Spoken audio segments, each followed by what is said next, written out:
వెళ్ళిపోవాలి. మీలాగే చాలా మంది భక్తులు ఉన్నారు. పట్టణంలోంచి వెళ్ళిపోయే వాళ్ళు చాలా మంది ఉన్నారు. దయచేసి తొందరగా వెళ్ళండి. కొంచెం పాపండి, మీరు మెల్లగా రండి అమ్మా, మెల్లగా రండి.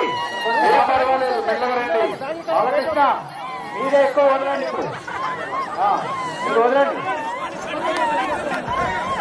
ఇంకో పంపించాలి, ముందుకు వెళ్ళిపోవాలి. సతీష్ ముందు పంపించు, ముందు పంపించుకోవాలి.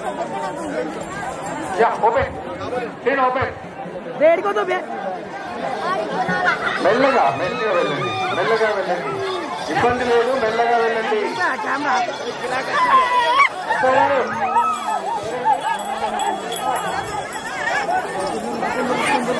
ధరణి నేను పంపించుకోమ్మా. ఆపుకో, కొంచెం ఆపుకో. ముందుకెళ్ళాలి. పుషింగ్ పార్టీ తోయాలమ్మా. మీరంతా పంపించేసేయండి. నేను పంపించు.